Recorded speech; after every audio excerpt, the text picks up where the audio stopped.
me tonight. A little something to whet your appetite, and it's gonna make you feel alright. Sweet Gravy and Carmen Kirk, check them out as they go to work. Congratulations on your new podcast. Now open up a can of whoop ass and blast, blast, blast.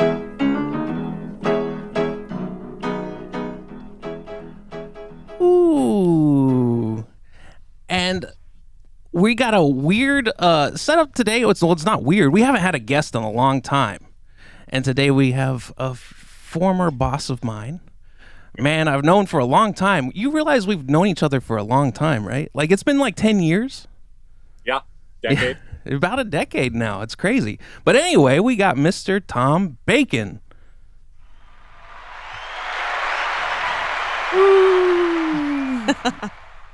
How you doing, buddy? I'm good, man. Just busy bee. Yeah? Doing my thing, yeah. Yeah, traveling a lot, staying busy. Working, lifing. Traveling. Lifing that pro status. Yeah. Yeah, it's I this past year I've been I like that I haven't traveled because it's been able to afford me many other things, rather than the travel, but those experiences I really do miss. Yeah, it was tough, right? So we bottled it all up, and then as soon as we kind of got the open door, we were gone. We were ghost. Mm-hmm. So just especially this time of year, man, we want to get out of the house as much as possible. Right. So it's been fun. Yeah, nice. And the experiences have been rolling in. They've been really, really good. So yeah, it's been good. Yeah. Yeah, I'm ready. I'm ready for us to start traveling again and getting out there. Carmen can't wait. Mm-hmm. Yeah, what about Detroit? I thought you got invited back or something like that. I thought I heard. Yeah, I went back to Detroit right before I started this new job that I have to visit family, because I knew once I started in the summer season I wasn't going to be able to travel in the middle of the summer.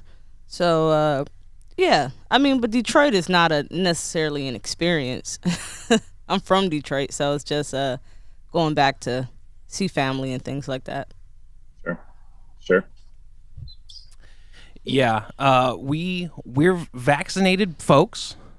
Good. Congratulations, you made it. We made it through. It was an experience for the both of us. Mm-hmm. I think. Oh, I turned out fine. I woke up and I was like, man. After the second shot, I woke up and I was like, man, I don't know if I'm just tired because I just woke up or this is something. So I went to work, felt good. Yesterday was the day after. Felt good. Went to work. Came home. And I was like, well, now's time to rest. And I pretty much just came home and relaxed and went to sleep. And then I woke up early and I felt very refreshed. I feel like after 12 hours is when it hit me the hardest. Mm-hmm. I mean, I went down hard after like half a day. So I got it in the morning, and then that night I was just done. There was no nothing going on. Mm-hmm. I slept for about 12 hours and I felt good after. But it's crazy how, I don't know, how hard it hits you. I didn't realize it was going to be that kind of tough. I think of myself as kind of capable of managing most things that right. knock me on my ass. Uh-huh. So what are you going to do? It's like, what is going on? Yeah, what's going on? Yeah, I don't know if mine was as bad as yours was, but I definitely felt it after it was. I got mine around 4:35 Wednesday, and I was fine. I woke up in the morning, Thursday morning, I was fine, and I talked to my mom, and I was fine. And around like 11:30, I was like, oh shit, and I tried to walk to the store, and I barely made it. And I was like, all right. So you had the same adverse reaction. Yeah, I didn't have a good reaction to it. And it lasted for a while. The next morning, I felt okay. So.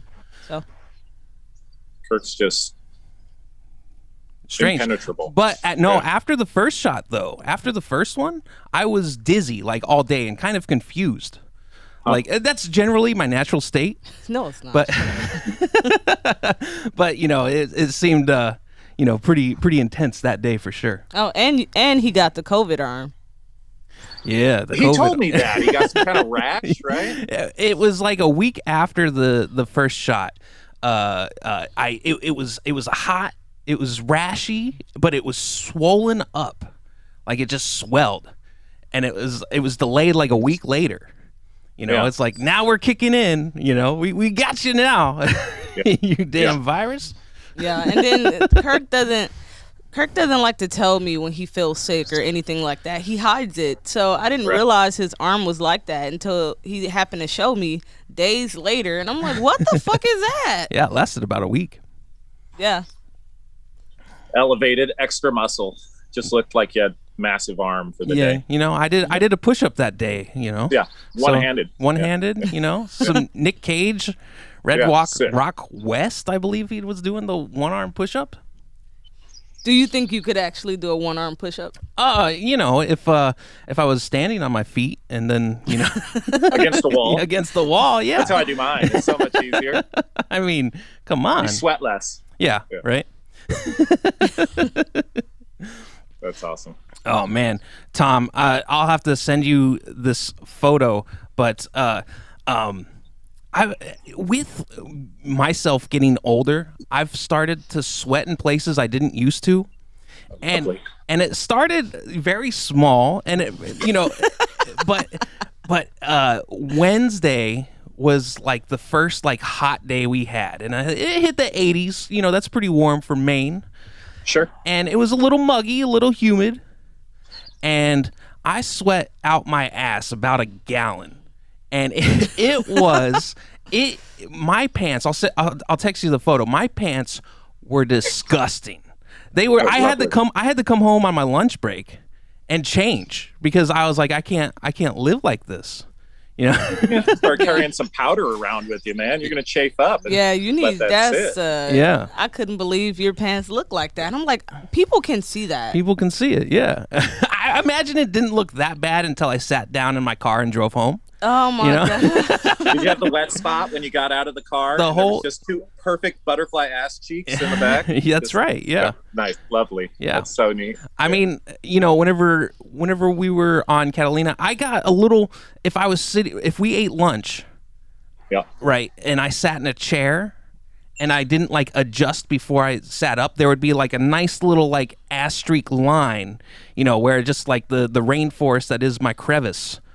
Just was producing fluids, So, that was in my 20s, but now that I'm in my 30s, it's just gone, man. It's just, it's free for all. It's a monsoon. Exponentially worse is what you're telling me. Exactly. That's the thing. It's not like women don't go through the same thing. The difference is I'm going to go to the bathroom every 2 minutes to make sure that doesn't happen. So you have to go to the bathroom, and it is what it is. You got to go every 2 minutes. Mm-hmm. If someone asks you, say my ass sweating. What you want me to do? My ass is sweating. What do you want me to do? Yeah, girls have the whole. My tongue. Girls have the whole period thing. Guys can kind of get away with just being nasty for half the day, right? And go home and clean up after that, maybe. Well, back in the day when I was an engineered wood specialist, and I was cutting some LVLs and driving forklifts, I could just throw the sawdust on my seat of the forklift. It would dry everything out. So it didn't look so bad. Was practical. You were using, right? You were just recycling those materials. I like it. Repurposing, reduce, reuse, recycle, Great. Captain Planet. Yeah, I made it to the second R, You remember that day you said that at the bar and that lady got all weird about it? What did she do? Kurt goes to the bar and he says at the bar, I'm the Pied Piper of engineered lumber. Oh, yeah. Like an R. Kelly reference. And the lady was like, that's not okay. And I'm like, shut the hell up. These girls are going to jump you out this bar. I don't think she really thought that it was an R. Kelly reference. But, she just being the Pied Piper, he stole children, right? Yeah, she didn't, she didn't like that the reference. Is he would take kids? Yeah, like R. Kelly would? I'm not familiar. Well, R. Kelly, yes, he was like he had like a quote unquote dungeon of like people. Is that true? Yeah, that's why he's in jail right now for messing with. He would urinate on kids, is what I heard. Yeah, that's the extent of my. Yeah. I mean, he married Aaliyah when she was 15 years old, so he should have been in jail then. Standpipe and bring her in and the whole deal. The whole thing, yeah. Well, he called himself the Pied Piper. That's the thing. He put it in everyone's face for a long time before he finally. Is it "Step in the Name of Love"? Is that the name of the song? No. It's actually a song he did with Omarion and B2K. And at the beginning of the song, he said, "It's the Pied Piper of what, R&B?" Yeah. Wow. Yeah. Yeah.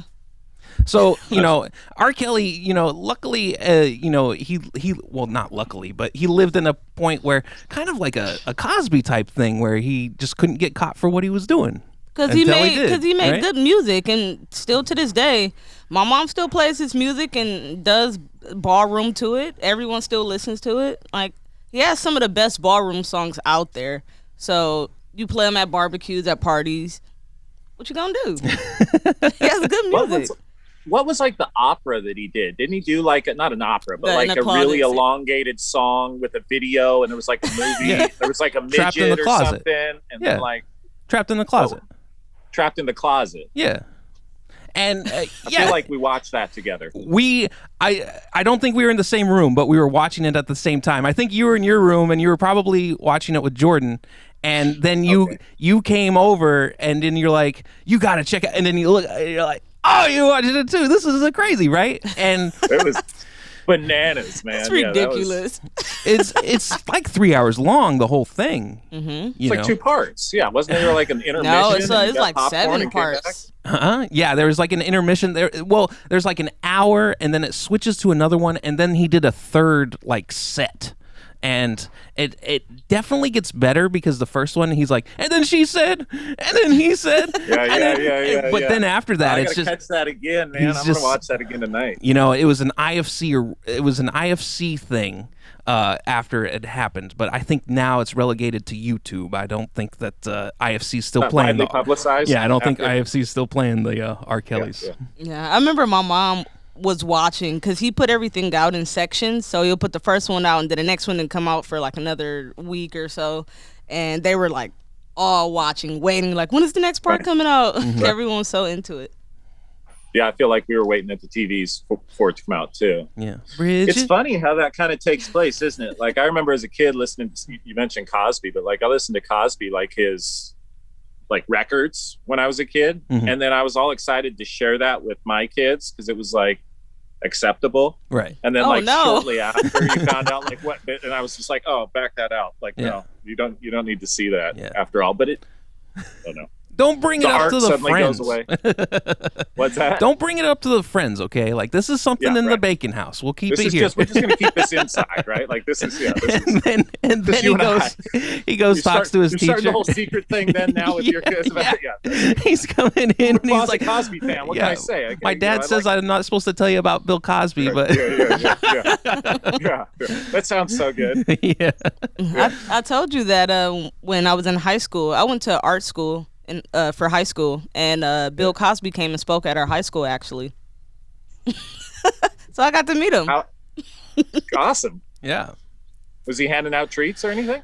No, he didn't hand out no treats. I don't even think he wanted to be there. He's like, I guess I'll do this shit. So he said, yeah, for the people. Mm-hmm. Oh, man. Was he good at least?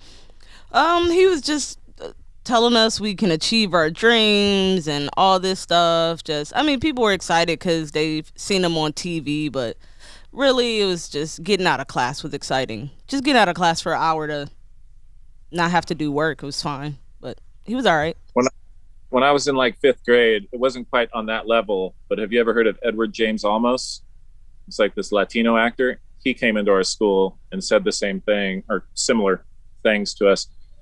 And I remember like yelling out in the middle of it at completely the wrong time. Like, he had said something and like it was like to excite the crowd, and like me I get all excited when like I hear inspirational stuff like that. And so like I yelled out and the whole place was dead quiet. I remember like he looked at me, he's just like, oh dude, you're not cool. Like, anyway, what did you yell at him? That's my experience. So like, he's a Latino guy and I grew up with kind of a bunch of Latino guys. And so there's like this, so you ever heard like Mexican guys say like, "Orale, Holmes"? Mm-hmm. You ever heard that? Yeah. So I'm a little white kid, and this, he was talking about like the importance of, Anyway, so I yelled out, "Orale, Holmes," and that was the wrong time to be doing that, and I was the wrong person to be saying it. And so like, I don't know about that. About that big, like. I mean, you think about it. These people come to schools and they speak, but if you look at the statistics, I'm like, all right, well, look at this. Most of these kids are going to have children in the next year, first off. They're all going to be pregnant, and then half these kids are probably going to be in jail or on drugs or something. Like, Right. so you only got a certain amount that is actually paying attention to you. They probably didn't inspire anybody, actually, to do anything. Just, I mean, it's a nice gesture, but there's the hope of that one. there's the hope of that one. Right. If you can save just one, right? Right. Yeah. Mm-hmm. It was all so, worth I mean, it. that's the battle cry of every teacher ever. Yeah. Right. So, it's a nice gesture. I do agree. I grew up in a kind of shady area too. So maybe not Detroit shady, but shady. So it was, I don't know. It was good.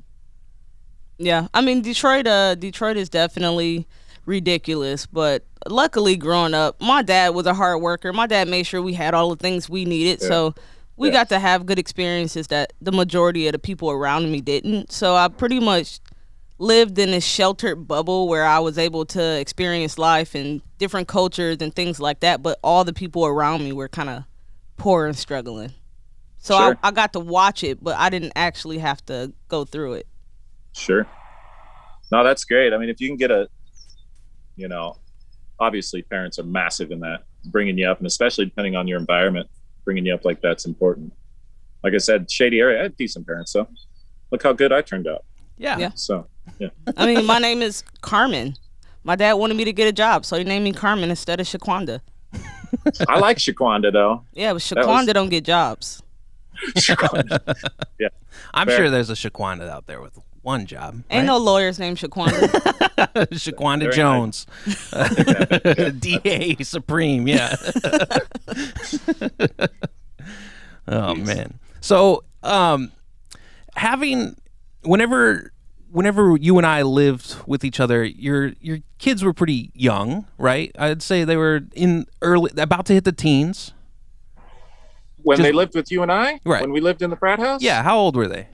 So I came over in Aunt 10, and they were 2 and 3. Mm-hmm. And you came in, man. 13, 12? Yeah, 12, yeah.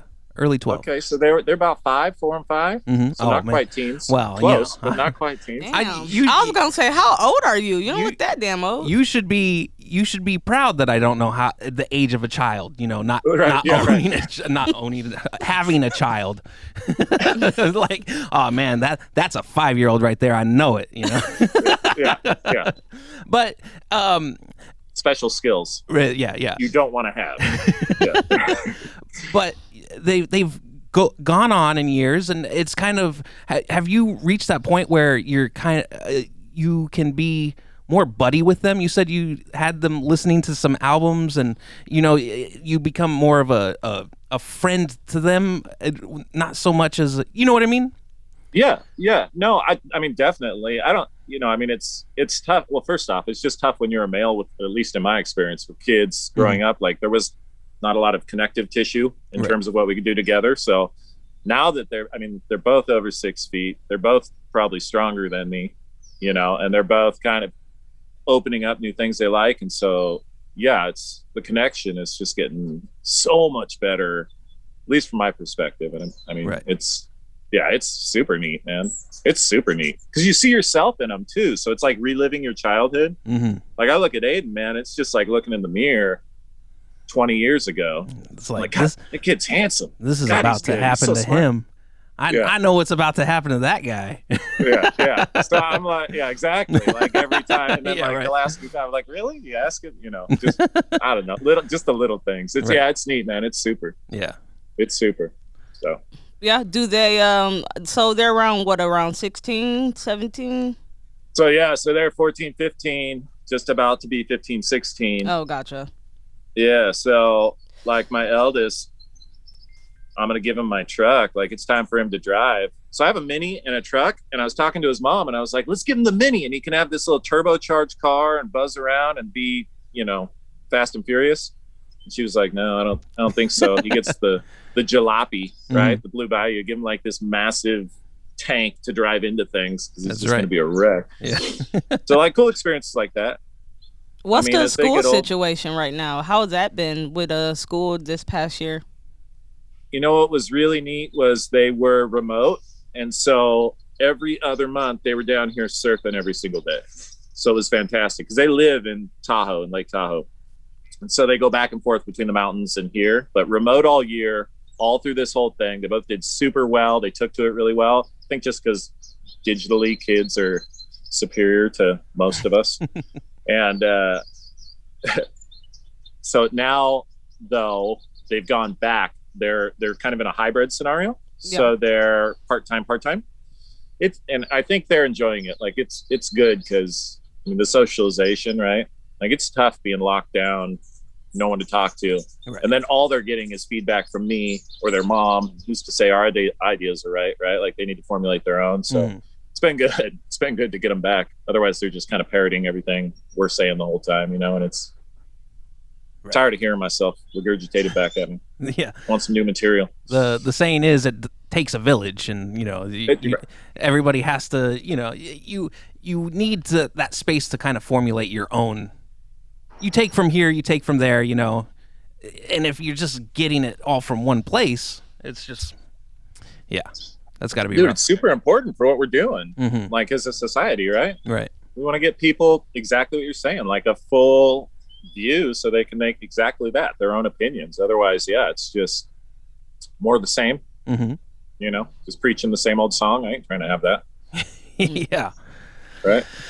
And then I guess for, I think it's probably a little easier. I mean, if you're graduating and then you missed prom and everything last year, that had to be tough for a lot of kids that worked all those years for that. But if you're around that age that your kids are, they probably have a better experience than a kid that's like 5 or 6. Little kids need to be in school and in social environments. Right. So. Yeah. Especially when they're young. Open them up. Get them going. Right. Yeah. Definitely. Did you go to kindergarten, Kirk? Did I go to kindergarten? Yeah, of course. Yeah. No, I wasn't a homeschooled kid. I was, so my dad was in the Navy whenever I was younger. So I lived on a naval base, and, I went to a kindergarten, all through the schools, until I hit the 5th grade. There were about 12 people in my class. So it was very small, up north from where we are now in Maine is where I lived. So it was isolated, but after school I went to like a youth center, and that you kind of get that social interaction with people, and and then in middle school I went to we left here and then we went to the St. Louis area, and I had over 100 kids in my class, and that was a tough adjustment for me. I just kind of lost it, it was just you leaving the pond and you're going to the ocean, All of a sudden you smoking crack. Your parents are like, what the hell happened? You opened them up too fast. Yeah, right. He needs to be taking classes online, that kid. Yeah, but I couldn't imagine, there's that stigma of homeschooled kids, and then I remember there was a kid at our high school who he was supposed to do his 4 high school years when he was like 16. He was like, oh yeah, I've been homeschooled this whole time, and now he was just, he used to work out at the gym that I used to work at, and he was there, and he would talk to people, but he was just weird. Socially awkward. And then whenever he showed up at our high school, we were like, I don't know about this guy. And then he was like, it's his making somebody adjust to that scenario. That's strange. It was a rough one. Yeah, super rough. I think we've all had that. I've definitely had those kids in my high school and even junior high, man. It's tough. Mm-hmm. My sister's got 5 kids. She's homeschooling them all. And even just like over like FaceTime like this, talking to them, like I get the sense that they are not being elevated by, like they're still like, her son's 13 and he's just checking out that onesie pajama, cruising around the house, like in these, I'm like, bro, step it up, put some slacks on or something, it's like, I don't know. I think it's a little stunting to their growth for sure.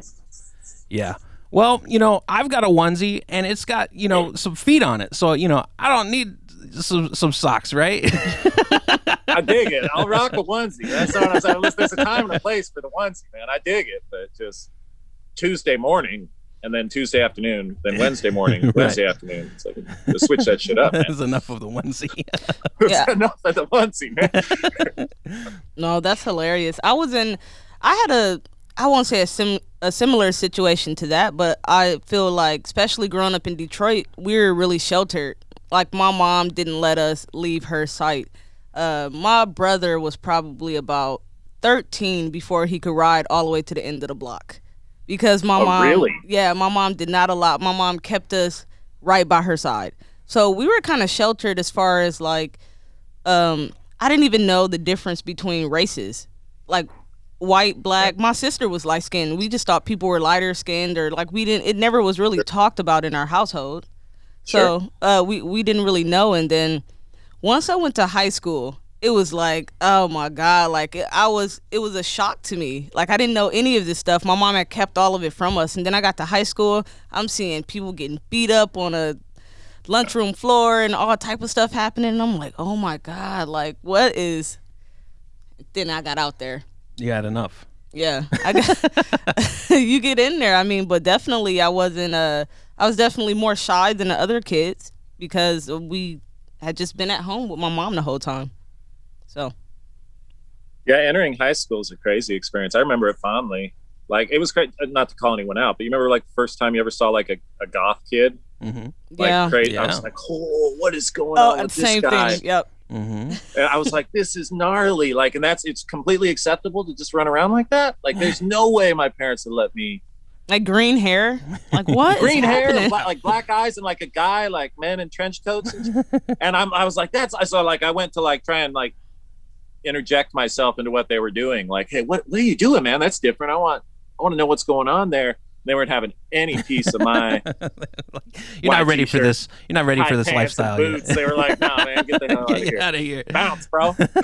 there was a gothic kid. Well, he hung out with the gothic people and he dressed kind of gothic, but he had long hair, pigtails, and he would wear a skirt every now and again with like some high heel like boots, like some high heel Doc Martens, you know? Yeah. And like the tall. Yeah, platform. Up your calf. Yeah, the right, platform shoes. Oh, platform too. Yeah, platformed, and we're like, oh, look at that guy.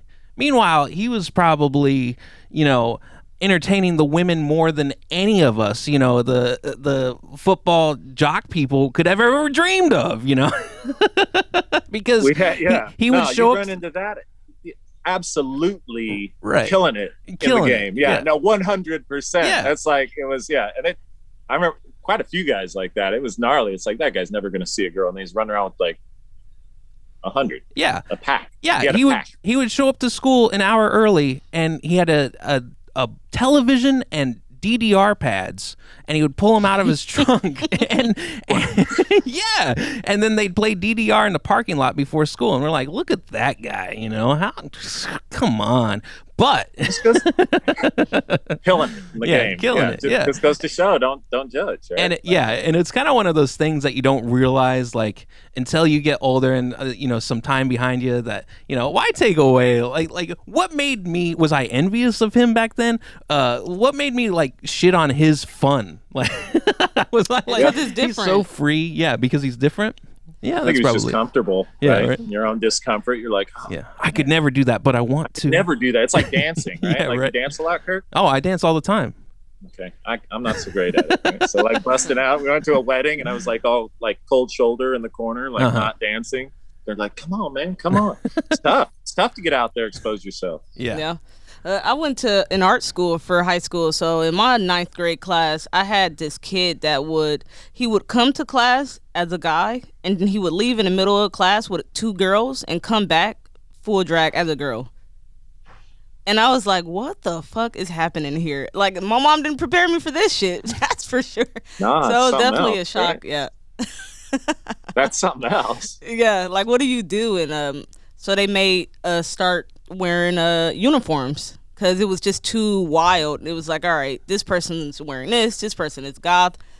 half the kids are probably poor, so they don't have the right, so they're getting picked on. So it's just like everybody has to wear the same dress code. I don't know how I feel about that. Like, I kind of dig that there was this whole variety of humans. I think it added to the spice. I think uniforms are kind of challenging, right? Yeah. Well, it's still the same. Even with uniforms, like we had to wear tan pants and black shirts. So the kids who had polo shirts, that's more expensive than the regular black shirts. And then you can still see the variance between like rich and poor kids. And it's like, okay, this when Dickies were popular and all the kids had Dickies, the kids who didn't have Dickies apparently didn't have enough money to buy them. So you had the Kmart slacks, right? Right? Yeah. No, I was rocking Kmart slacks. There were no Dickies in this household, you know. We had 9 kids. My aunt was like on a budget, man, shoestring budget. Right. You know, it was all about that blue light special or whatever she could get her hands on, man. And but yeah, you get compared to the kids who have a couple of dollars in their pocket. It's like, oh man, yeah, fuck you, man. I don't like you anyway. Yeah, that high school is set up to divide, and I don't even think that sometimes they realize what they're doing. Because I was telling you that at our high school, we had the lunch line that was like normal school lunch, but then we also had the other line where you could buy pizza and chicken tenders. So the kids who couldn't afford pizza and chicken tenders every day, they were still looked at as poor. So it was still a divide. You had like the free lunch, and it was like slop or whatever. They had some kind of weird burrito thing, right? And then everyone else had, it's tough, man, those divisions. And I think they're trying to do the right thing, but the powers that be just don't think that far. They don't see it from a child's eye, right? Like, and there's children are just picking up on every little nuance, right? They're looking for that. That's what makes them grow. Like, ew, he eats school lunch every single day. Yeah. He never buys chicken tenders. What's wrong with you, man? It's the way it works, man. I remember I moved in with my aunt and uncle when I was it was like 10th grade, and this is when I came down to San Diego. And this is where I really saw those differences. The goth guy and all these people. I'd never seen that stuff before, man. It was all kind of like, I don't know, not that where I came from. And my uncle's like, here's $5 for lunch. And I just like, $5 for lunch? Like a whole 5? Like how many days is this going to last? 14? Like it's, you know, because it used to be you buy like a 50-cent cookie and free milk and then whatever slop they gave you, smash that for lunch. And then, man, $5 a day for lunch. I was shitting in tall cotton. I was like so happy. So I had cigarettes that day. Oh man. I had lunch. I was on my way to buying a skateboard. Like after a week, I was just flush. If he gives me $5 every day, next Thursday I got a skateboard. That's what it was. Yeah, it was pretty rad, man. Pretty neat. So, you said you like to feel yourself as a fit man, a strong man, right? I remember just by happen chance, I was walking through Long Beach, and you happened to be at Shannon's on Pine. I remember that. And my favorite spot, we talk about it on the show every now and again, Shannon's on Pine. I love going there. If I was in Long Beach, that was my spot. And that day, I believe you had said that you had biked up from San Diego. Yeah. And you're like, Jesus. Well, I just came up from San Diego. I think I'll go to Shannon's on Pine and, give myself a little beverage or two. Sure. Why not? Right? Like the grand finale. Right. Yeah. What kind of drives you into doing that? Is it kind of a self-test, or is it... Brother, it's just like, it's self-test, see if I can do it. And then just to know that I did it. Right. Right. Like, the accomplishment. What an adventure. Just like any adventure, right? Like whatever we're doing, why wouldn't we? And it's, it feels good. You feel strong after. Right. Right. Not lethargic. You're like, I did that. Yeah, man. I'm trying to recapture what it was like to be in 10th grade, which was, just bulletproof basically. Right. Yeah. So, just whatever it takes to stay strong, I guess, and feel strong and have fun. Plus, it's just a blast, dude. You ever ridden? I mean, you ever taken the drive from San Diego up there to Long Beach? No.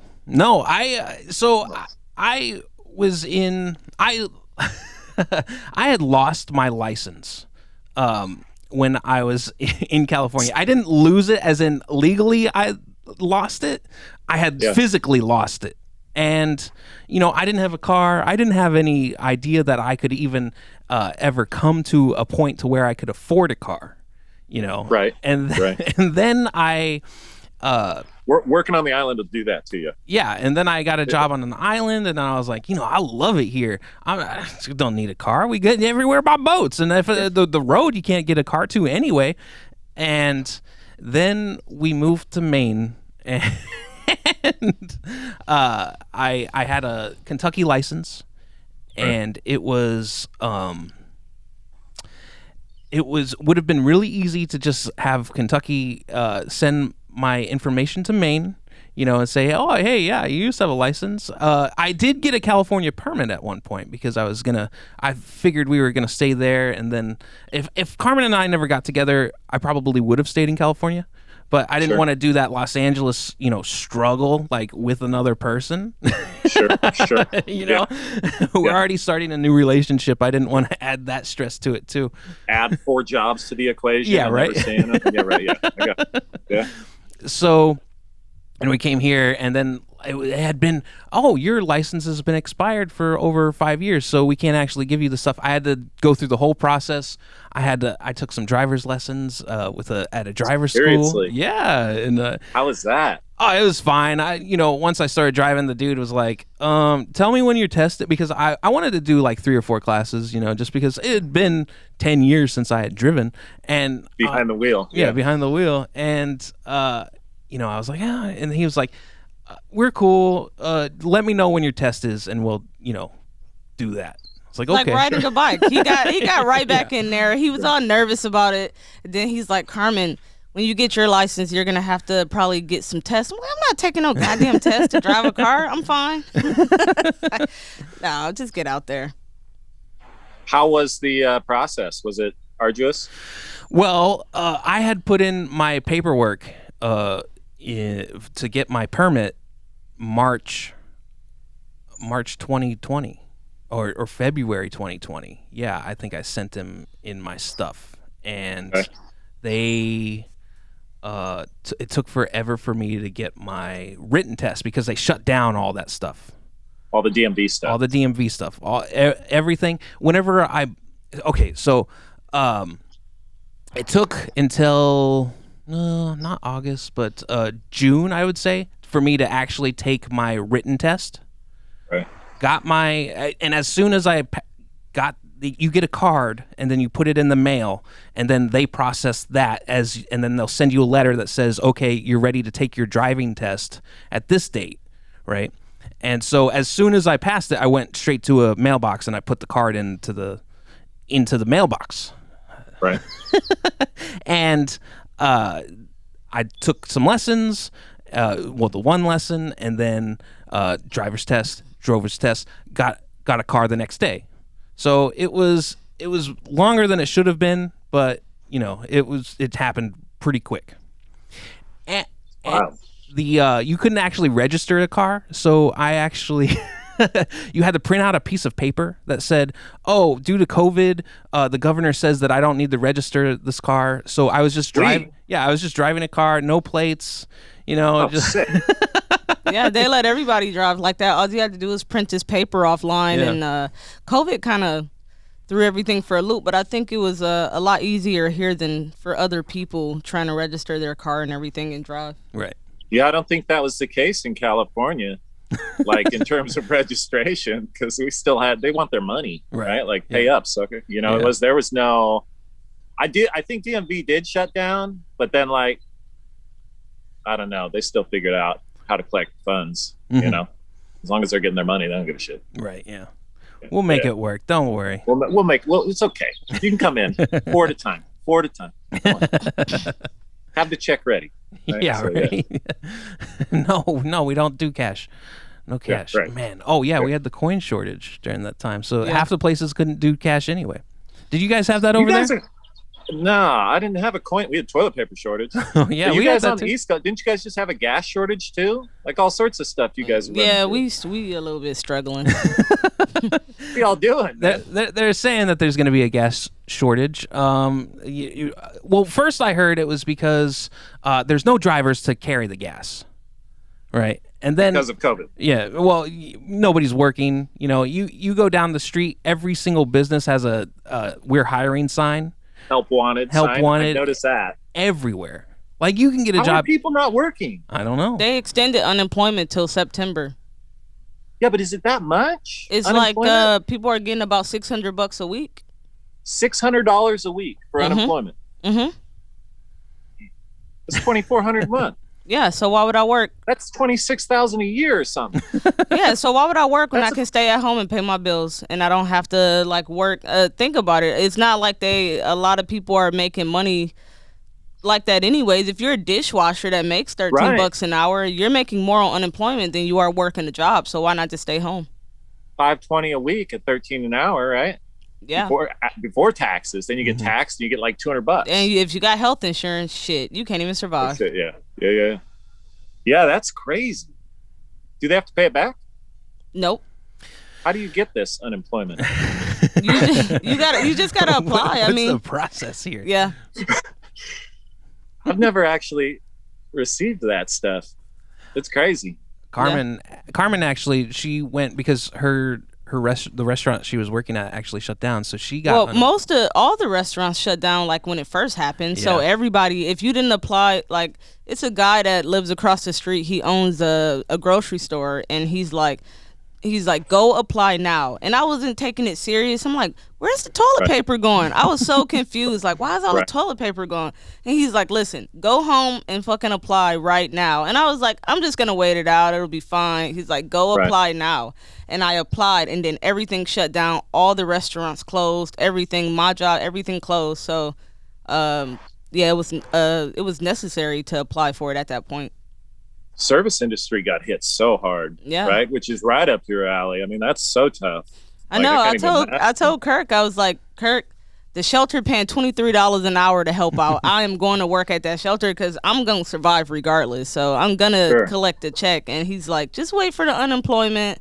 And so I waited, and I got it within a week, which was nice. And then at that point, they were giving $600 extra a week plus normal unemployment. So people were collecting about $900 and something a week off unemployment. That's massive. Yeah. That's really good. Yeah, I did better during the pandemic than working for sure. Man. Well, yeah, so there's no incentive to go back to work, but that's still bananas. Like, that's not going to be good long term for us. Right? No, you wouldn't think so. But yeah, I mean, honestly, like, so I worked all through the. If you need it, sorry to cut in. If you need it, take it, right? Like, if you were like, I get the service industry thing there. Absolutely take it and protect your family, right? Well, single moms who have to also take care of kids that's at home doing schoolwork is necessary for them for sure. So, I mean, it is. Some people do really need it. I think absolutely. One of the stipulations was, I think they told Carmen like, you don't have to. Typically, when you're on unemployment, you have to like go through like workshops and stuff, and kind of you have like hoops you got to jump through to stay eligible to show you're making progress. Right. You have to look for jobs and show your work searches. Right.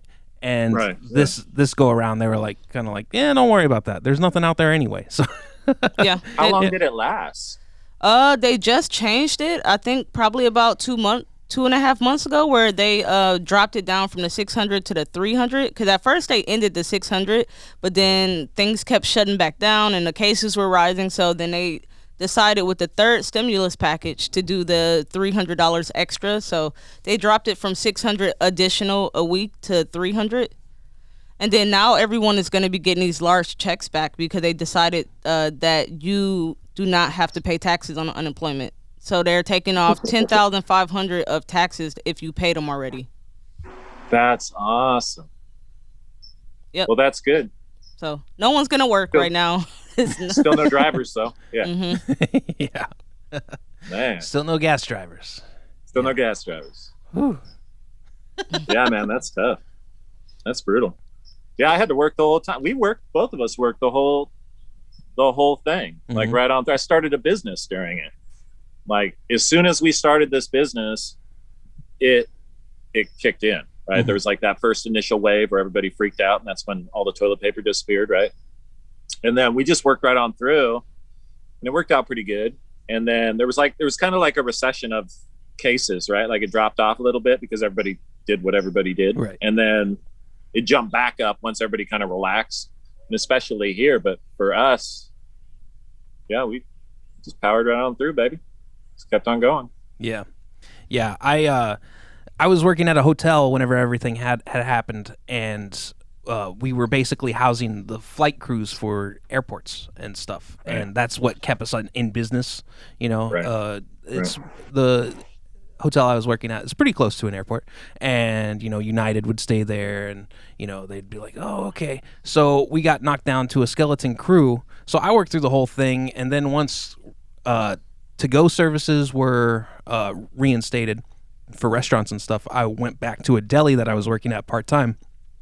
So I worked like 2 months straight, I think, like every day for 2 months. Loved it. It was beautiful. Like, see, he worked like 63 days in a row or something like that. 63? Yeah. Something like that. It was close to that.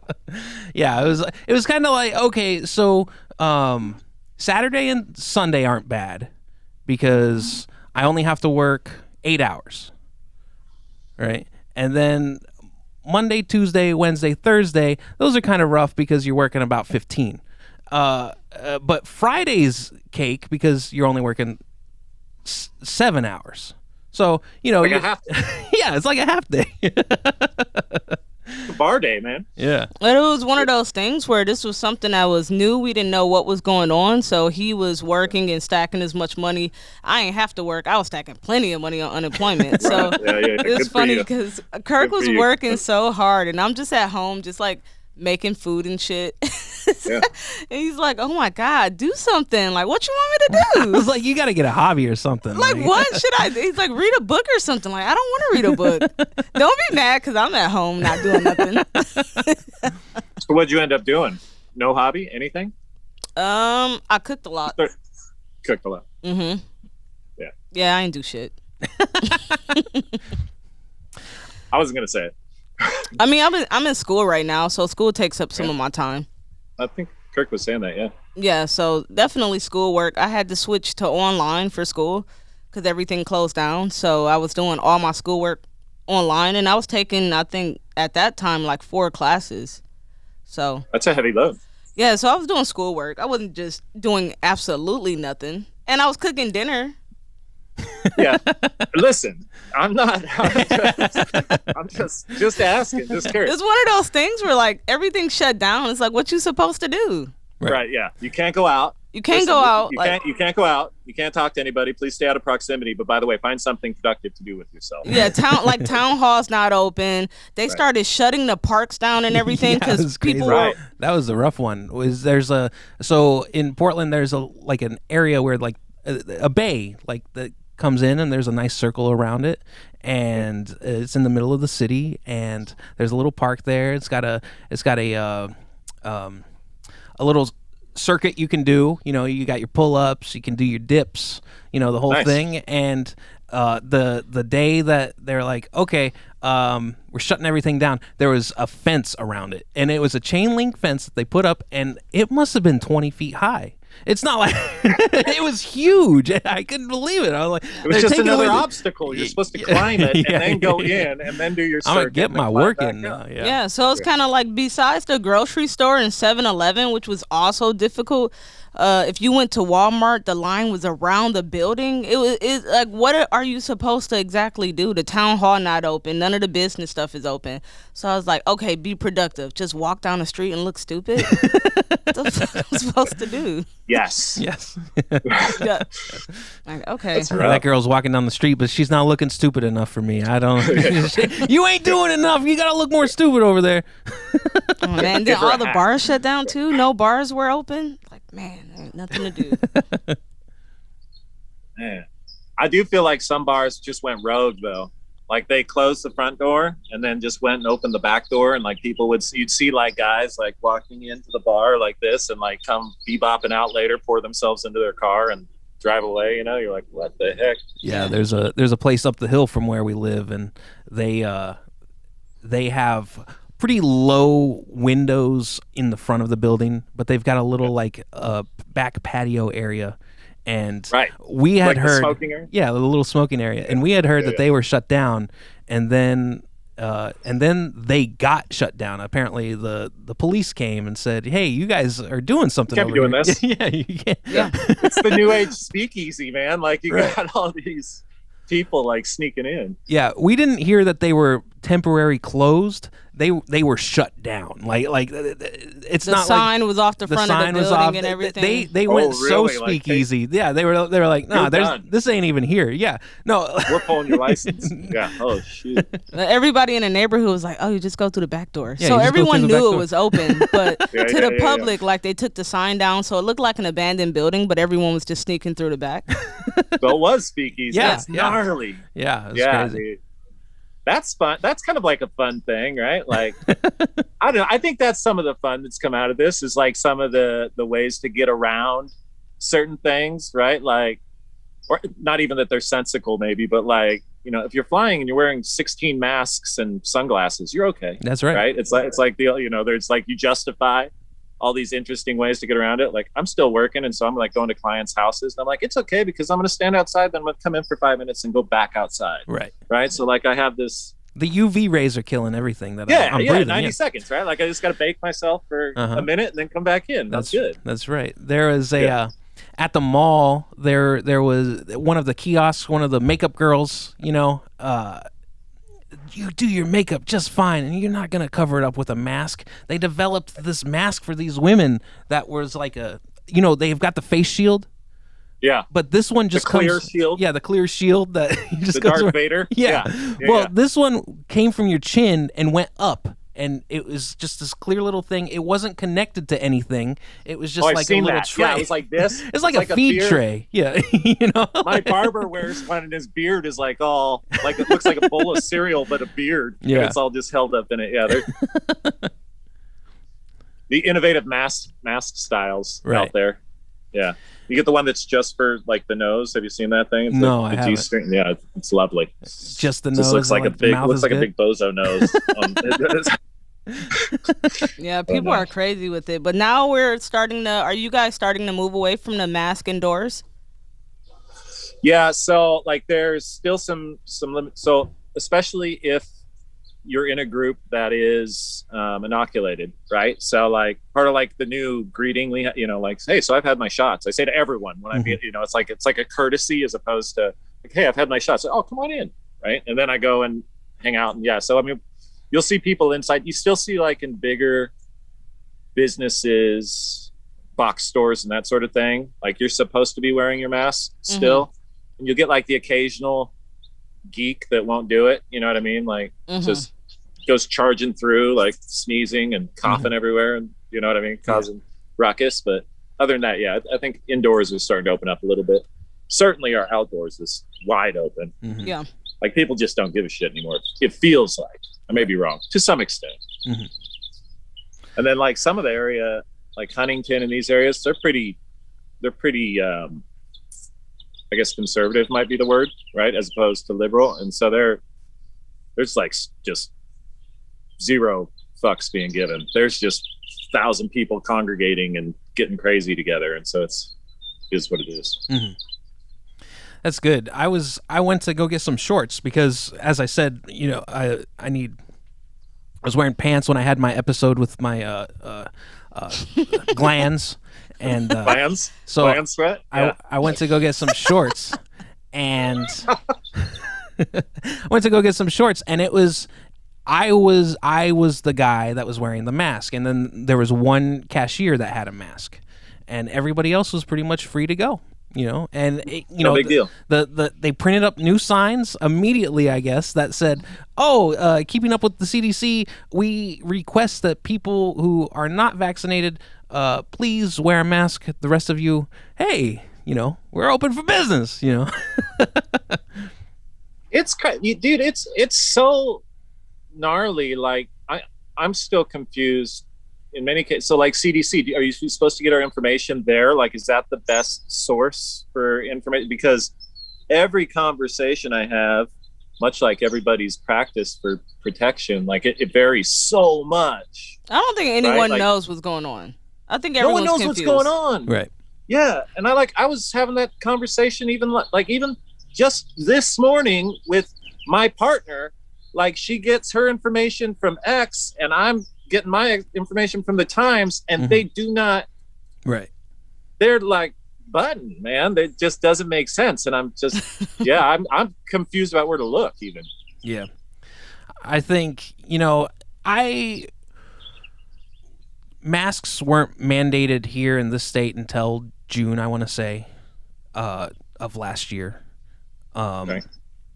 And I didn't wear one until the governor was like, okay, we need to wear a mask. It wasn't because like I was going to be some rebel. I'm like, okay, I don't need to. I'm not going to. I thought I had it whenever it was first ringing through. I was working at the hotel, and all these people coming through, and I couldn't breathe for about a week or two, and it was just, maybe I was just super unhealthy, but I kind of think Tommy, that it was. He didn't tell me that either until months later. He didn't tell me that he couldn't breathe for a week either. Well, it wasn't like then there's like this, yeah.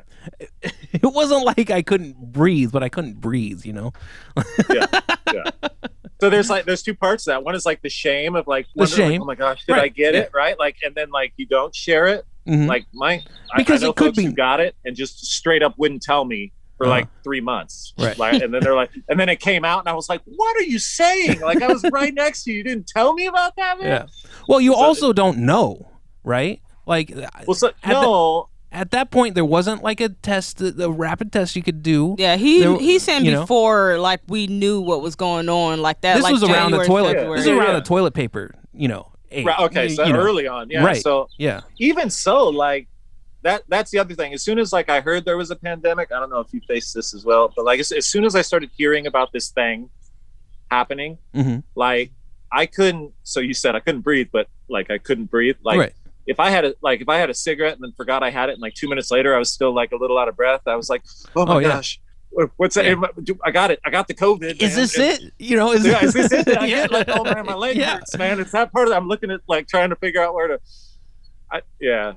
So it's tough because like you don't know if it's just the stress of what's going on in the world, right? Is it just me? Is it just me? Because is it in my head, or is it something? Because I'm functioning, I'm doing okay, but man, I don't know. There's something tight. There's something tight right here. Yeah. Man, I'm awful tired today. Like I'm still going through that a little bit. Like if I, any little thing, I'm like, oh man, I better go see something. Like I'm so happy I went the other day for a rapid test because we're going to Hawaii. And so I just got my results this morning. I'm negative. Good to go. Right? But then, so I see the note. I look at it in my email. It says, "Hey, you're negative. Congratulations. You can go to Hawaii." Right? And then, like, the first thing I think is, "What if it's a false negative?" Yeah. Right. Like it's just instantly the bad side of whatever it could be. Like anyway. Yeah, it's challenging and I'm manic like that, so it's like really challenging for me to not invest in those feelings. Yeah, definitely. Yeah. It's it's just such a mental thing about everything going on. That's a part of it. I think just the stress of there's the financials that happen. There's the physical. I heard that people gained 2-point-something pounds every month, during the pandemic or something. Yeah, my fat ass gained some weight. It's like Cape Fear, right? Like the average male gaining 2 pounds a year. Right? Yeah. I believe it, man. I mean, definitely. And it's just another reason to get outside and start doing something funky, Carmen, like walking down the street looking silly, Like it's just good it's just good to get out, man, because you'll go stir crazy otherwise. Yeah, but I'm working. I'm actually back at work right now, and this job last night was ridiculous. We probably did about 300 people, and by me being a saute cook there, I do the majority of that. I carry the majority of that on my back. So, yeah, I had a rough night last night. I was sweating the whole time. And then you can't really eat because you're so busy. So, yeah, you're going to, in the summertime working in the kitchen, you lose weight anyways. It's like no way around it. Yeah, I don't doubt it. Working in a kitchen is no joke, like at all. It's like running a marathon every single day. Like I was Every literally single day, yeah. running around crazy. My head was hurting so bad last night. I almost threw up when I left. I was like, Like, I can't do this for too much longer. I can't be 50 years old doing this. There's no way. You are nowhere near 50 years old. No, but what I'm saying is I have to start getting. I got to start getting a plan together. I'm 31. Yeah. Right. All right. So I've done this already for many years. I have to start getting a plan together because I don't want to be one of those cooks that you see that's 40 and 50 years old struggling on a line. Like, that is not going to be me. So. Right. It's serious. Like, so first off, working in the kitchen's bananas. It's constant energy. I can't even imagine. I couldn't do it. I absolutely couldn't. I don't care. I'd go crazy. Like, and the sweat would be enormous from my glands and everywhere else. So I mean, it would just be more than I could take. But, well, what you do is like, and this is a thing for Kirk, which Kirk doesn't. Kirk has his own color palette in the way he does things. For example, he just bought shorts and then he bought like brownish tan shorts. You're going to see the sweat through those as well. You go with charcoal grays and blacks if you don't want to see the sweat. That way no one sees it. Well, hopefully... Well, you got to dress to conceal, for sure. Yeah, that's like true. He's wearing tan, and you're going to sweat through that shit, too. That makes no sense. I'm hoping... These shorts are pretty thin, and I'm hoping that perhaps, maybe, just the... Air dry? Just the breeze coming through, they're a little tight. They're a little restrictive, so, maybe there's going to be some seals in there that,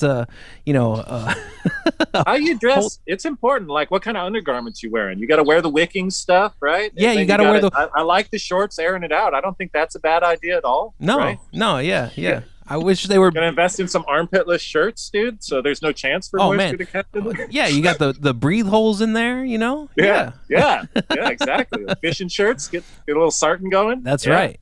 But you like to wear light gray. And then you look crazy. You gotta get the charcoal gray, all black. I wear all black for work, so no one will ever see me sweating.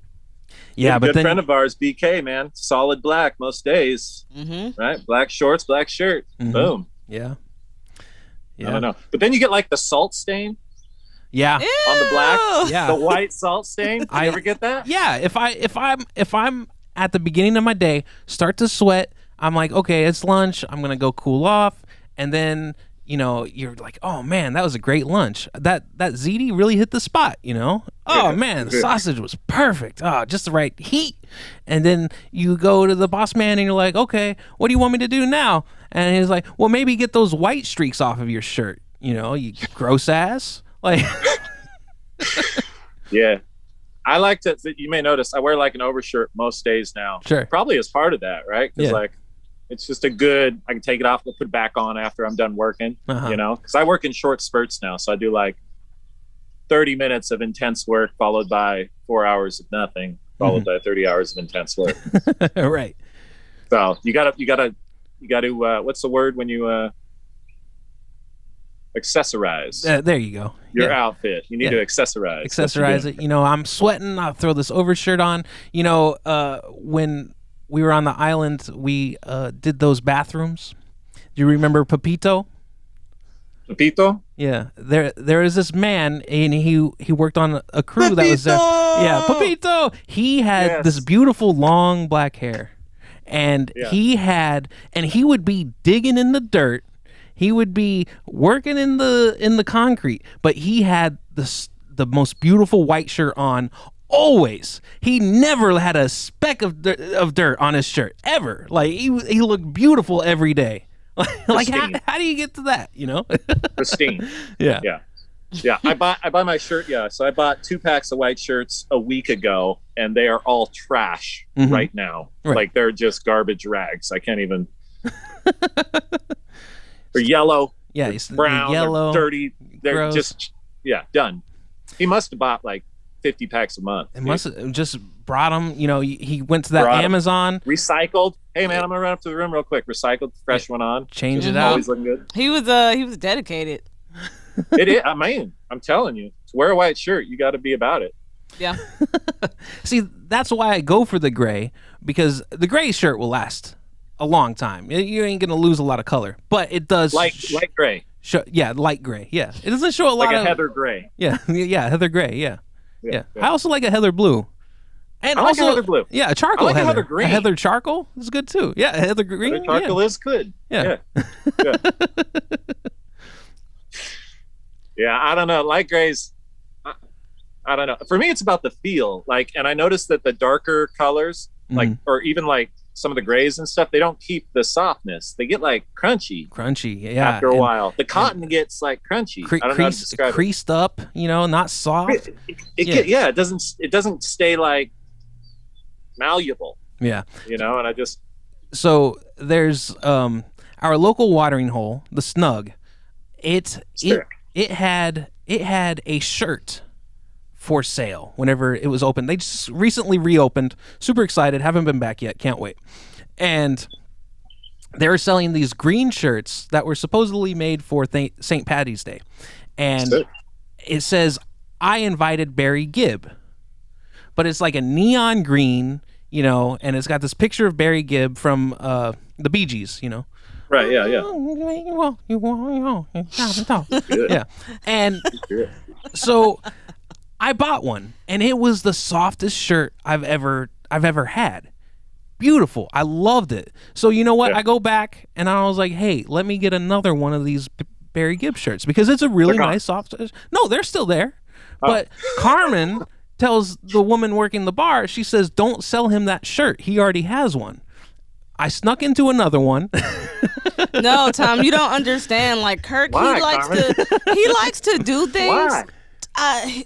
Kirk gets humor out of these little silly things that he do. So it was nights at the bar where he's like, let me get all 7 of them.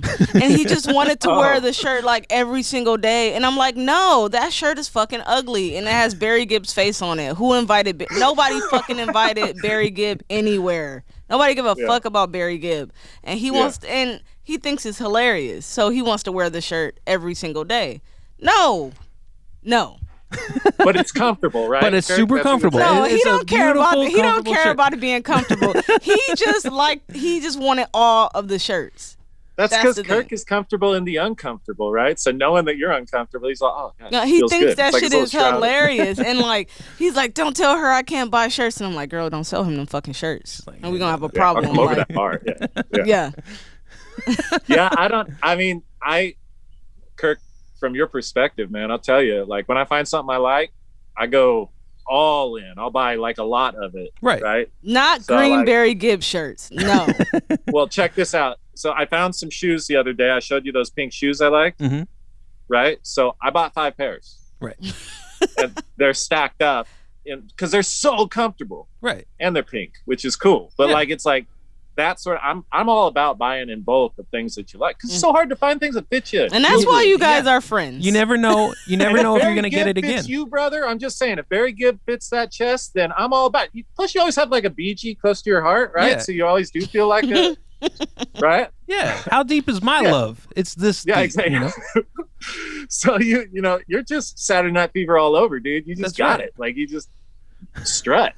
I'm good with that. Yeah. It's just more things I have to throw in the garbage, and it's like if we don't buy them, then but you don't have to throw it away.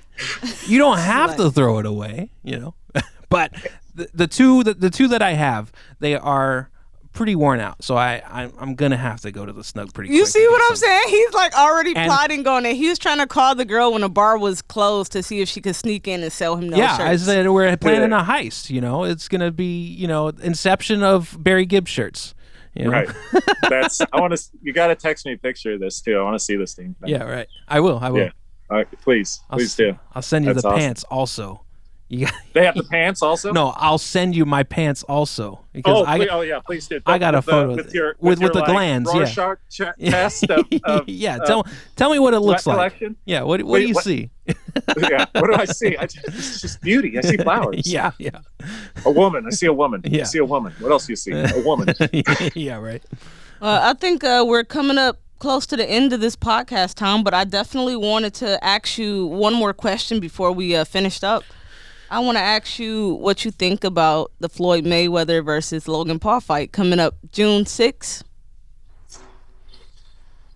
You may be disappointed. I have no input at all about. I knew it.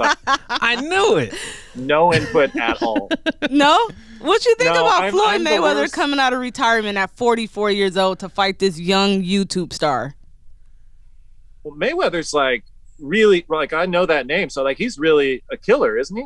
Yeah, He's just an Mayweather ass is kicker. one of the best. It's the greatest, probably Ever. the greatest boxer ever right now. Yeah, never been defeated. I don't think undefeated. there's anything wrong with an older guy coming out of retirement and whooping some young kid's ass and showing them that, like, yeah, you ain't all that. I think there's But he's something spectacular undefeated. about that. And if this kid happens to get a lucky punch and fuck him up, then he just lost his undefeated reign to a child, a YouTube star. So you got to look at that. But I mean, listen, if that's what we're here to test each other, right? Like, I think that's all good.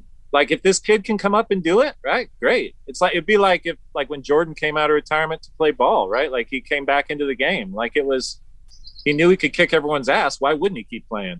Right. And then once he got to the point where they were whooping him, he said, okay, I'm done. We're good. Right. And that's how it should. I think you should go as hard as you can, as long as you can. Right. Like, I think that's nothing wrong with that. It's just that Floyd only- Mayweather got a lot to lose, and this kid has nothing to lose by What losing. made it possible for him to go undefeated and make him such a big star and make him such a legend is that he's willing to keep testing that. To hide behind that that doesn't sound like the kind of man he is to me, would be my guess. He Well, I wants to can't keep wait. testing I it. hope his ass lose, to be honest with you. Now, that's what you get. And you done got your old ass in there and got knocked out by this 20-something-year-old kid. That's what you get. Yeah. Sit down somewhere. Once you get a certain age, just sit down. Just stop it. He's 44. Yeah. How old's the kid? 20? He's in his 20s. Man. And he's a Does the kid YouTube look star, good? so he looks way larger than Floyd Mayweather, that's for sure. Why is he a YouTube like for backyard boxing, or is he like an actual? No, he started boxing, but Logan Paul is like this phenomenon on YouTube. He's like super rich off just YouTube videos. He was the kid who got in trouble for recording videos in Suicide Forest, and he recorded like a guy hanging in Suicide Forest and Oh, yeah. I think I know of that video. Yeah, that's the kid. That's the kid, and that now he's he's gonna fighting. box. Yeah. But he is a fighter. Well, he boxes. I don't know if he's like So during the pandemic there was like a little, he fought some basketball player and he won. It was kind of like just like an entertainment. It's like Snoop Dogg was doing commentary for it. yeah, it it's was like an exhibition yeah, type it- thing. Okay, gotcha. It was whenever Tyson fought somebody. I can't remember what was going That on. was But just a little while ago. yeah, Yeah. it was that, and then that was his first fight, and then he won, and then there was another one recently, and then he won that one too, and they're like, "Oh my god, he's the greatest thing ever!" And, give Floyd Mayweather on him, yeah. And then He's his gonna get brother, his ass kicked. like stole Floyd's hat at like a weigh-in or something. I don't know what it was. Like Yeah, it took Floyd's hat in there and conference. ran around. Yeah, and so now he's not allowed to be at the fight, So Because they're YouTube stars. They're Yeah. just doing the shit for clicks and likes. Like, Yeah. and they kind of exactly, and they kind of had a bad reputation. I think they're kind of like a love-hate. Like the public either likes them or they don't. So Or don't know him. yeah, or Maybe don't I'm know the them. only guy who doesn't know him. Yeah, right. yeah, you're probably the only guy who doesn't know. I'm him. sorry, I'm terrible. And trying to follow that. But it was Yeah. very nice meeting you, Tom, and talking to you. Yeah, Definitely. likewise. Thank you for having me on. You guys look great. Yeah, thank you. Yeah. Yeah. No sweat. No That's sweat. a good color for sweat, by the way. This is the best, right? And if I Yeah. can get some pants that look like this, I golden. mean, it actually right? adds to it if you sweat. It doesn't fully blossom until you sweat. That's right. I So- think there's some coffee on here from today. I truth be told, I had just a Mondo beard. It was great, and something happened whenever I trimmed it off where like I'll take a drink of something and some fluids will just come down the Just side come of my down your face like this? where the hair used to kind of soak it up and kind of my but now Was this seal? yeah, You have this great seal. yeah, I just kind of covered it up, but now it just drips down in my shirt, and I'm like, okay, it's tie dye, it's okay. Just kind of threw food at your face and let it. Yeah. The ziti, I'm telling you, the cheese. If you got extra cheese on your ziti, it sticks anywhere you put it. Oh man. Yeah, Carmen, it was a pleasure meeting you. Yeah, Kirk, absolutely. always good. always. Thanks good. for having me on, guys. Yeah. Love the show. Awesome. Yeah, cool. All right. Well, thank you to everyone who listened. If you have any questions or suggestions, please go to sweetgravypod@gmail.com and also check us out on YouTube and every other streaming service. And Thank you. Thank you. Bye-bye. Are you signing off?